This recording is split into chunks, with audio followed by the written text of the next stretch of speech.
Peace be upon you.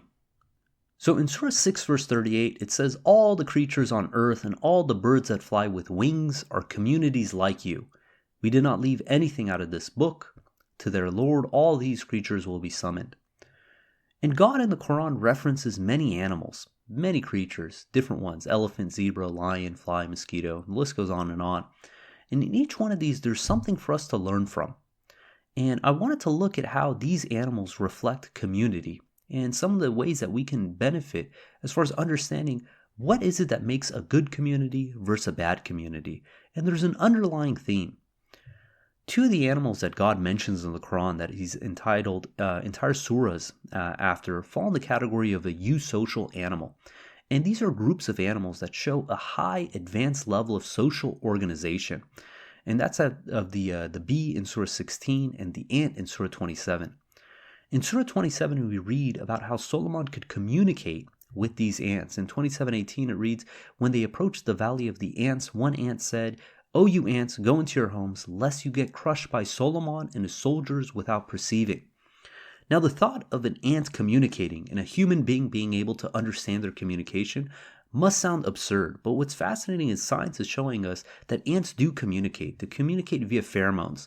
And one of the things that they communicate is the fact that they can identify other colonies, other individuals. They can identify warnings or where food is, and they communicate this to mass to the rest of the colony. And to read this in the Quran and to realize that science backs this up just makes it that much more appreciative. Also in 27:19, it continues. It says, "He, Solomon, smiled and laughed at her statement." The fact that it's referencing the ant as a female is actually scientifically proven because ants, they dictate the sex upon when they're larvae. And the entire colony, for the most part, is female. The only time you have a male is for the sake of the procreation with the queen, but then its life is short-lived. So the entire colony, for the most part, is female. And again, the fact that the Quran 1400 years ago is identifying the ant as female is pretty profound. Now, what else is fascinating is the fact that an ant colony, the way it operates, so people have been studying ant colonies, and they see that each generation takes on a different persona, in the sense where the early generation, the first generation of an ant colony, is very aggressive, it's very assertive, it's quick to go to war, it's quick to go to battle, it's quick to claim its terrain. And as the colonies mature, they know when to pick a battle and when to not, when to go to war and when to retreat. And they're less aggressive than the new colonies. And this shows that the colonies are operating more as akin to an entire organism than as an individual entity, right? You don't look at an ant as an individual. You look at an ant in a colony. And another category of eusocial creatures that's not directly mentioned in the Quran, but it could be argued that it's referenced, is that of the termite. Now, what's fascinating is in South Africa, you can go and see these termite mounds. They're 10, 15 feet tall, and they're architectural marvels in the sense where the climate inside the mound is perfectly calibrated, the humidity is calibrated, everything is perfectly done. Now, one of the things that's fascinating is that you can go and trace the shadow of one of these gigantic termite mounds, and then go break off a big chunk of that mound. Come back a few days later, and you'll see that the termites have replicated that mound to exactly the shape it was before. Now, if you look at this from a surface level, it seems fascinating. How did they know to build that structure? How did they know to reframe it in that exact way? Do they have a blueprint that they're following? But if you think about that termite in the sense of a single organism, the entire colony is a single organism, it becomes more understandable. And you take a human body. Human body has trillions of cells. Now, if I make a cut into the body, the cells know how to repair that body back to its original state. Now, we became kind of complacent to this process, but each cell is operating in conjunction with every other cell to form the entire organism. We don't look at a human being as a collection of trillions of cells. We look at it as one entity. Just like when you look at an ant, you shouldn't look at it as one single ant, but you look at it as an entire colony.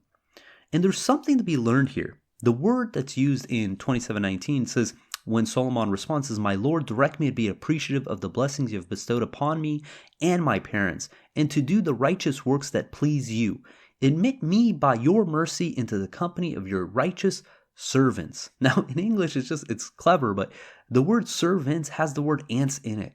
When we serve God, when we do our utmost to fulfill our purpose in this world that God has allocated to us, we're being servants, and we're doing a similar process to what an ant does in a colony.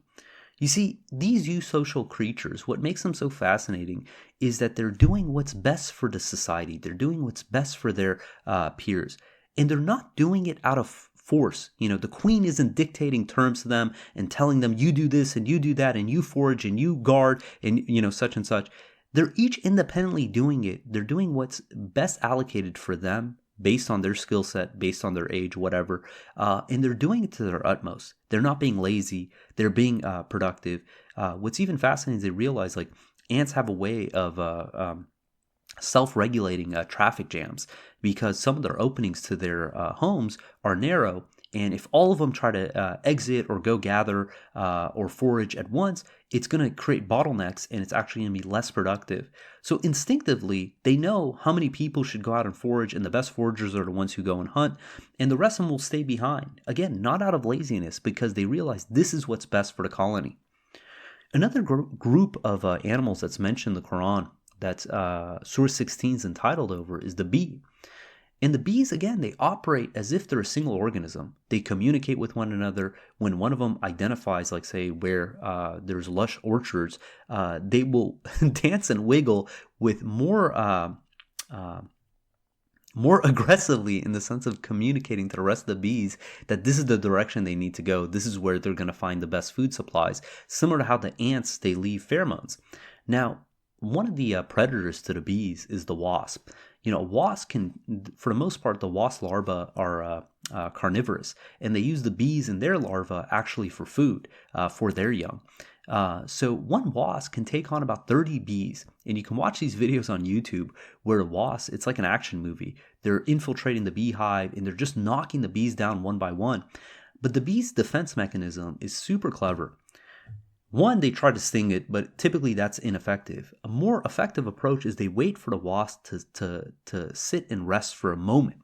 And then they will huddle around the wasp and simultaneously vibrate at the same frequency, increasing the temperature inside that huddle to the point it cooks the wasp alive.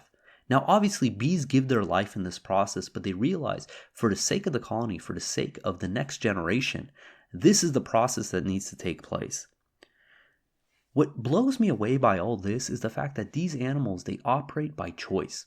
Again, no one is forcing the bees to do this. No one is telling the bees, hey, you go and start vibrating at this frequency and, risk, give your life in order to fulfill this need. They're doing it independently. Now, in 638, where it says these animals are communities like you, what I came to realize is that when you look at a believing community operates by choice. They choose to be moral. They choose to uphold God's law, not because someone is forcing them, not because someone is threatening them with lashes or imprisonment or chastisement or anything of that sense. These people operate by choice because they want to draw closer to God. When we came into this world, God gave us the freedom of choice. He gave us the opportunity to worship God freely if we choose to, or we can decide not to. The choice is ours. When a society tries to force its laws, its morality onto the people, this is actually the attribute of a disbelieving community. And we see it consistently. We see the example of Pharaoh. When the magicians were basically working on behalf of Pharaoh to try to discredit Moses and Aaron, at the beginning, Pharaoh was saying, oh, you can even be close to me. And when the magicians fell prostrate and said, we believe in the God of Moses and Aaron, Pharaoh's response in 2071 says, did you believe in him without my permission? He must be your chief, the one who taught you magic. I will surely sever your hands and feet on alternate sides. I will crucify you on the palm trunks. You will find out which of us can inflict the worst retribution and who outlasts whom. You see, the disbelievers, when they want to get conformity, when they want to get unity, the way they do that is through fear and intimidation, through threats, that they try to get everyone in line. They want to get everyone the same, because when they do that, Then they say, hey, look, we have conformity, we have unity. And what's fascinating is another verse, Pharaoh is saying that Moses and Aaron are trying to remove the Egyptians' ideal way of life. That they look around, they say, look, everyone believes the same, acts the same, thinks the same. This is great. But they don't realize the only reason people do that is because of the force and intimidation by Pharaoh and his troops. We see a similar example in Shoaib. When Shoaib went to these people and told them to basically, trade equitably, to treat people fairly, their response, it says in 788, says, the arrogant leaders among his people said, we will evict you, O Shoaib, together with those who believed with you from our town, unless you revert to our religion. He said, are you going to force us? So again, the way that the disbeliever tries to get its way, to try to get people on board to its understanding, is through force and intimidation, through fear, through punishment. These are the tactics that the disbelievers use in order to try to get conformity, to try to get people to abide by the rules.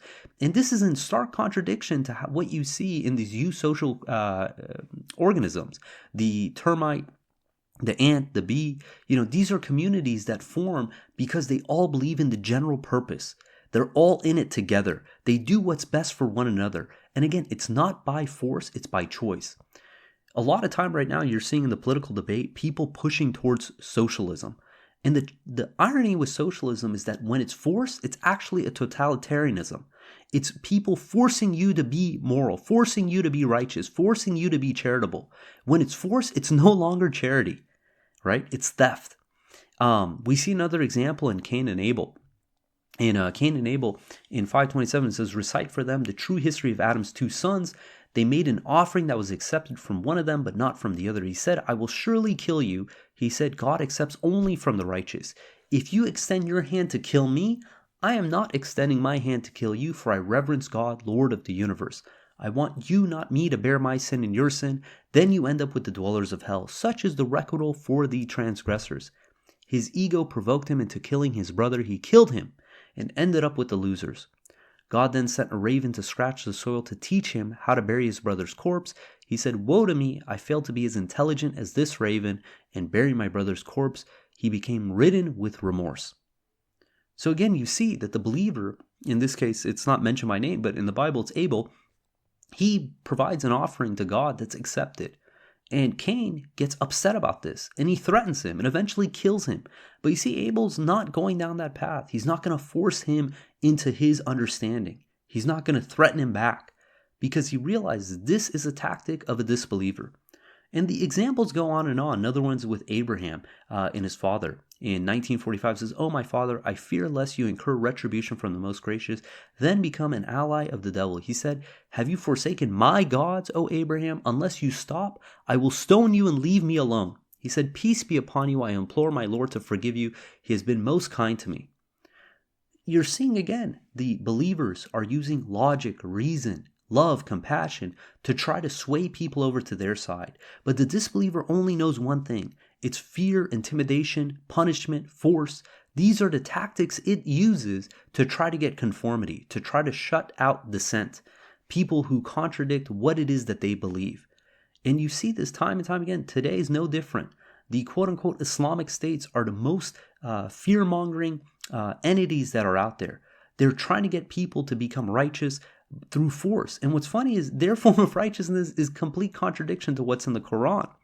And this is never a suitable tactic for a believer. A believer uses logic, reason, debate. In 16:123 says, debate with them in the best possible manner, right? These are the tactics of the believer. We don't try to force our opinion onto other people through force, through fear, through intimidation. We try to sway them over with logic and reason. One of the fascinating things is if you look at this understanding of the animals being representations of the human being in our communities, there are 4 animals that I see that are referenced in context to the disbelievers. And there's an underlying theme among these animals. The first one is in 29:41. It's in the context of the spider. So Surah 29 is entitled The Spider, and 41 it reads, the allegory of those who accept other masters beside God is that of the spider in her home. The flimsiest of all homes is the home of the spider, if they only knew. And you think, okay, there's so much packed into this. One is Unlike other homes, the home of a spider is meant to trap and kill whatever lands there. Typically a person's home is a place, it's a sanctuary, it's hospitable. Someone comes in, you greet them, you provide them food, shelter, you're compassionate towards them. Not a spider's home. But what else is interesting is that it uses the female reference to the spider. It says her home. And one of the things is you take a black widow spider. There's a reason it's called a black widow. This is one of the most deadly poisonous spiders. It's a widow is because when the male comes to procreate, it eats the male after procreation. Now, what kind of a person would that be that would feed on the spouse of oneself, right? It's someone's spouse. Like, this is just, it's vile. And it's attributing this is what human beings are like, the disbelieving communities, that they bring you in with the expectation to consume you, figuratively in that sense. But they want to destroy you. They want to destroy your soul, your essence, the real you. Another example of disbelievers in the context of animals is in Surah 54, verse 7. In the context of locusts, it says, when their eyes are humiliated, they come out of the graves like scattered locusts. Now, what's so fascinating about a locust? A lot of people, they mistaken locusts with cicadas. They're two separate animals. Cicadas are part of crickets, and locusts are actually just grasshoppers. Now, what differentiates a locust from a grasshopper is that when a grasshopper's population density gets to be too high, where they all breed and give birth at the same time, the eggs hatch at the same time, there's a physiological change that takes place that causes them to swarm. And for years, researchers were trying to understand what causes locusts to swarm, because that's when they become destructive. Just to put some context there, about 1/5 of the world population the farmland is affected by locusts. About 10% of the world population's livelihood is affected by locusts. So it's a major problem. So researchers all over the world, in Africa, in the United States, in Australia, they're trying to figure out what they can do in order to reduce this threat. So the question was, what causes locusts to swarm? And what they found out was that when the population density gets to be too high, there's a physiological change that takes place that causes the locusts basically to transform from grasshoppers to locusts, is that they become cannibalistic. Just like the spider that cannibalizes its mate, the locusts will cannibalize one another. So the swarming happens because they're each in search of food, but they're also fleeing from one another, from being consumed by one another. Now, this is unreal. It's a fact that God is saying the disbelievers, they're like locusts. And one of the attributes, it says on the day of judgment, that the disbelievers, it says mutual blaming, that they're just going to be blaming one another back and forth. But you see this mechanism also in this life, and we're going to get into that. The third and fourth animal that God references in the context of disbelievers can be seen in Surah 5, verse 60. There's other verses, but I'm just going to point to this. It's to say, let me tell you who are the worst in the sight of God, those who are condemned by God after incurring his wrath, until he made them as despicable as monkeys and pigs and the idol worshippers. These are far worse and farther from the right path. That God is equating the monkeys and pigs as despicable as the disbelievers. Now, again, these animals, monkeys, they've documented that at some point they will turn on one of the members of their group and they will consume them. They will rip them their limbs apart and eat them. And same thing with pigs. Pigs are known to eat their young, in the sense where a male pig will see its litter and will consume it. These are the characteristics of disbelievers. That again, this is, I take it to be, figurative, allegorical, in the sense that this is what you see in a disbelieving community, is that they blame one another, they attack one another, they're constantly fighting with one another, and at the same time, they're fleeing from one another. And God gives us the example of believers, that it says on the day of judgment that they will be like butterflies. And one of the fascinating things is, you look at something like a monarch butterfly. So a monarch butterfly, it starts its life in Canada, and then when winter starts rolling around, it travels over 3,000 miles to Mexico, across the United States. And what's interesting is that butterfly lives for 8 months. Then for 3 consecutive generations, the butterfly only lives about 4 to 5 weeks. And as it travels from Mexico, it starts traveling back all the way to Canada until it gets to the fourth generation, which they call the Malthusia generation. And that generation, who's never been to Mexico, will live 8 months and make that entire track all the way back to Mexico. Now, what's interesting is you look at these animals. Again, there's millions. I believe that they say the migrations, about 100 million monarch butterflies take place. They're not cannibalistic. They're not flying from one another. They're all in it together. And God in 638, it talks about the birds. It says the birds are communities like you. If you ever see bird murmurations where, thousands, tens of thousands, hundreds of thousands of birds, they will fly in formation. And scientists try to understand what is causing them to know what direction to turn, how to move. And it looks mesmerizing. It looks fake. It looks like someone splashed paint along the sky and that it's moving in this three-dimensional pattern. But these birds, again, they're orchestrating themselves in order to avoid being attacked by predators, but they're working in unison as if they're one single entity. And you see this again with schools of fish. And it's fascinating. No one's coordinating this behavior. No one is dictating to them, okay, turn left, turn right, stop, turn around, do this.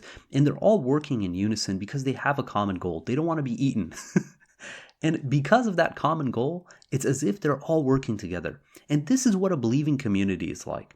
Is the fact that because we have this common goal to worship God alone, to dedicate our life, our death entirely to God alone, we all work together. God describes this as if they're bricks in one wall. And it's not done through force. It's not done through fear and intimidation. It's done because we all share that common goal. And once we all share that common goal, we all want each other to benefit, to be able to succeed.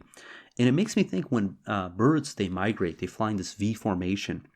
And what they found out is that whoever's the lead bird, eventually they will rotate because whoever's the lead bird is going to take the brute of the force from the wind, and they're actually cutting the drag for the adjacent birds on the formation. So they'll rotate who, in essence, is leading the flock, and by doing so, they all are in it together. They want all of them to make it to their migration spot. And this is the way a believing community needs to operate. We need to support one another. We need to be kind to one another. We need to bring each other up. Because if we're only going to attack each other, we're only going to fight with each other, quarrel with each other, call each other's names, and, expose one another, we're only hurting ourselves. In 31:18 says, "You shall not treat the people with arrogance, nor shall you roam the earth proudly. God does not like the arrogant show-offs. Walk humbly and lower your voice. The ugliest voice is the donkey's voice." In 1753 it reads, "Tell my servants to treat each other in the best possible manner, for the devil will always try to drive a wedge among them. Surely the devil is man's most ardent enemy." A believing community, one of the telltale signs is that there's peace. You go there feeling good. You go there feeling closer to God. If you are in a community that's causing you stress, it's causing you anxiety, it's causing you, you feel like there's just a lot of tension there, it's probably signs that it's not a truly believing community. One of the fascinating surahs that the more I read, the more I understand that this is in the context of a community is in Surah 49 entitled The Walls. Now you think, what is it about walls? The walls shows who's in and who's out, who's part of the community, who's not part of the community. And this surah starts with the advice. It says it's a commandment to not yell at the prophet. Why? You think, what is it about this? It says, do not yell at the prophet as you yell as one another.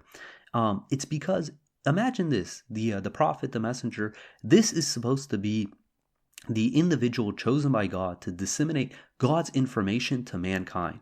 If a newcomer comes to a community and sees that this individual is being disrespected, is being yelled at, what does it make it think the context of that society is, that community is? Does it seem like somewhere that's welcoming, that's respectful, that's kind, is compassionate? No, of course not. In 49:9, it continues, "If two groups of believers fought with each other, you shall reconcile them. If one group aggresses against the other, you shall fight the aggressing group until they submit to God's command.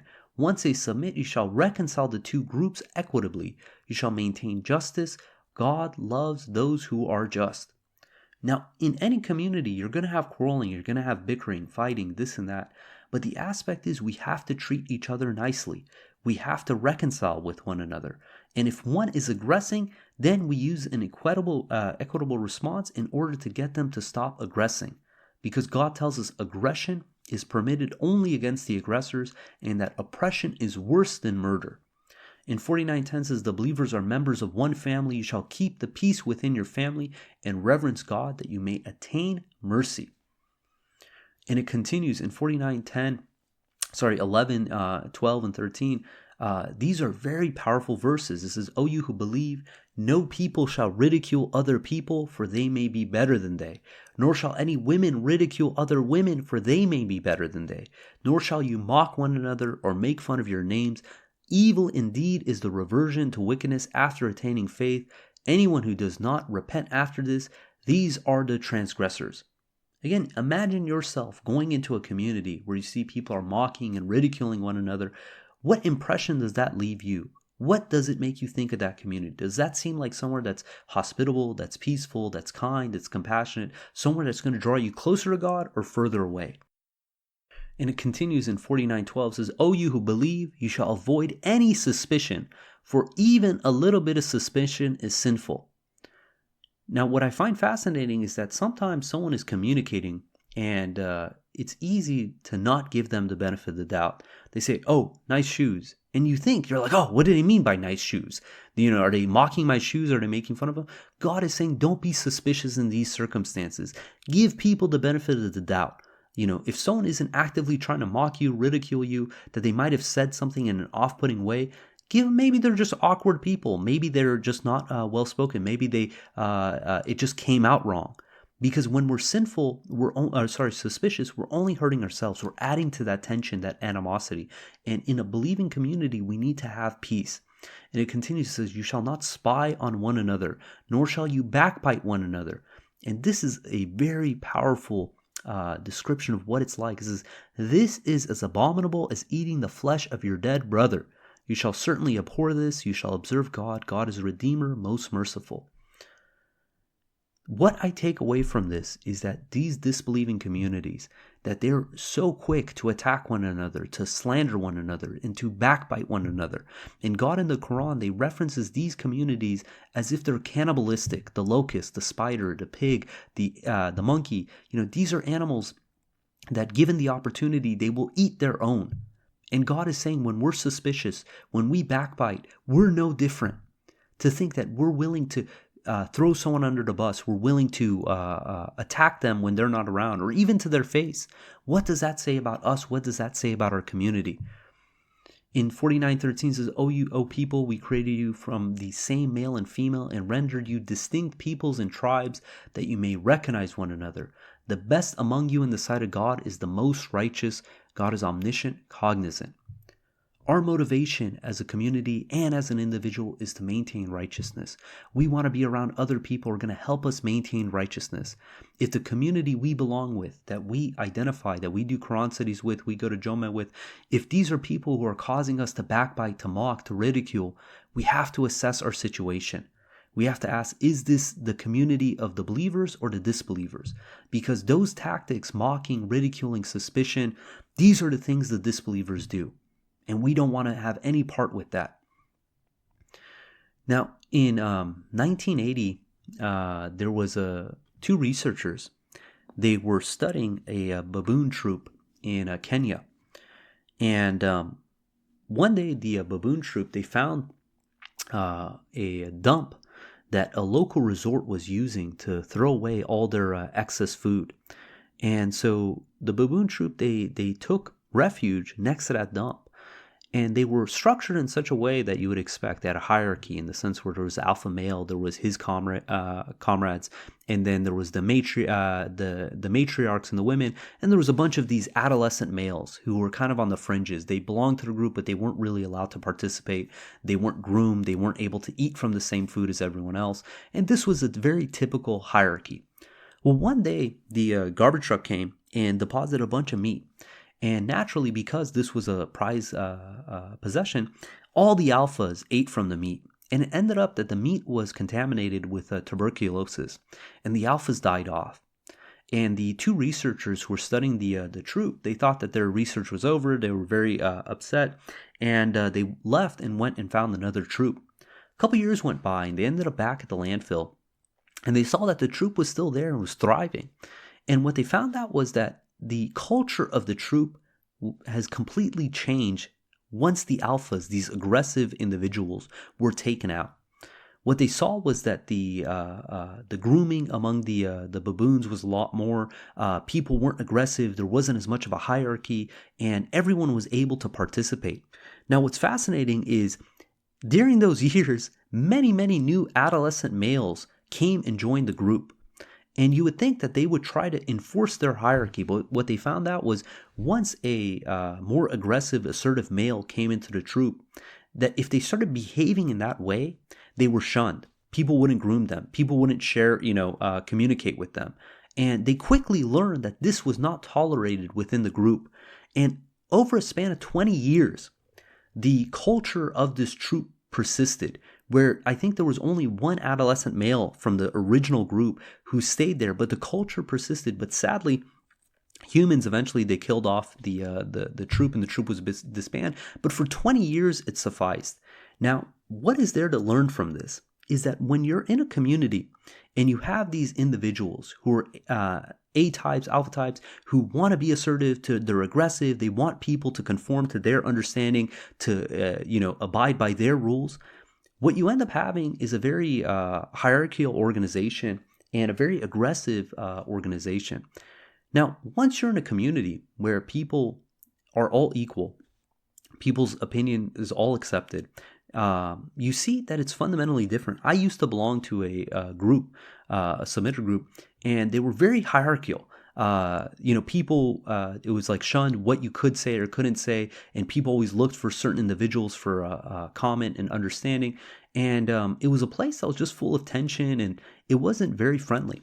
And by God's leave, there was another community that wasn't like this. There was no hierarchy. People shared their ideas. And one day I was in a Quran study. This is when I was first attending that group. And someone, made a comment, and they were very kind of like upset about. And it was, totally off the mark. It didn't really match with the Quran. And I was curious to see how this group handled this kind of situation, because the previous group I was part of, they would quick to kind of like, verbally attack and shut down the dissenting view. And what was fascinating is the person made their comment. People said, okay, and they moved on and they continued reading the verses and talking about it. And no one made a big deal. Now, if someone goes and makes a outlandish statement about their understanding on some verse or some topic, it's interesting that, one of the tendencies is, oh, this idea needs to be shut down. We need to put this person in their place. The other one is, look, we can't guide anyone. If God wills, they're going to be guided. If God doesn't will, they're not going to be guided. If their ego is going to get the best of them, they're going to go astray. And if they're sincere, they're going to see the truth. But there's nothing we can do to change that. And what's fascinating is this individual who made the assertive comment, their behavior quickly shifted once they saw that there was no pushback. Now, you take a sociopath because, sadly, in any society, there's 1%, 2% of people who are sociopaths. They're only in it for themselves. They like hierarchy. They like tension. They like confrontation. And you take this individual and they go to one group and they realize that behavior isn't tolerated. If you go in and try to be extra assertive and forceful and try to shove your opinion down the throats of everyone else, they realize that, that's not a society that is going to be beneficial for them. But then they go to another group and they see that in this group that fighting, forcing your opinion, being confrontational is looked at as a positive. Now, this sociopath, he says, wow, this is a group where they can thrive. This is a group where they can have control, they can have leadership and be able to win people over because it operates on a similar mechanism where it's force, intimidation, shoving your idea down the throats of others. And this is what it's like when you are among disbelievers, that they want to force their opinion onto others. They want people to submit to their understanding. And they can't tolerate people having a difference of understanding or seeing things in a different light. And by God's leave, the decision is up to us. Which culture do we want to institute into our communities? Do we want to have one where it's kindness, compassion, where in essence we're all striving to draw closer to God, to eliminate any form of idol worship, to grow and prosper all together? Are we in a community where we each want to independently do what we think is best at the expense of everyone else, that we're willing to throw other people under the bus, that we're willing to mock, ridicule, backbite, slander, anything in order to give our argument, our understanding, our opinion the higher status? And it's one of those things that once you look at it in that light, it becomes obvious. And if you happen to be in a community that is of that nature, there's one of two choices. One choice is that you try to set the example by not giving in to slandering, backbiting, being forceful. The other one is go find another group. By God's leave, God says that this world is spacious, that it's up to us, that if we choose to worship God freely, that He's going to give us the opportunity. In 29:56 it reads, "O my servants who believe, my earth is spacious, so worship me." In 497 through 100 it reads, "Those whose lives are terminated by the angels while in a state of wronging their souls, the angels will ask them, 'What was the matter with you?' They will say, 'We were oppressed on earth.' They will say, 'Was God's earth not spacious enough for you to emigrate therein? For these the final abode is hell and a miserable destiny. Exempted are the weak men, women, and children who do not possess the strength nor the means to find a way out. These may be pardoned by God. God is pardoner, forgiver. Anyone who emigrates in the cause of God will find on earth great bounties and richness. Anyone who gives up his home, emigrating to God and His messenger, then death catches up with him. His recompense is reserved with God.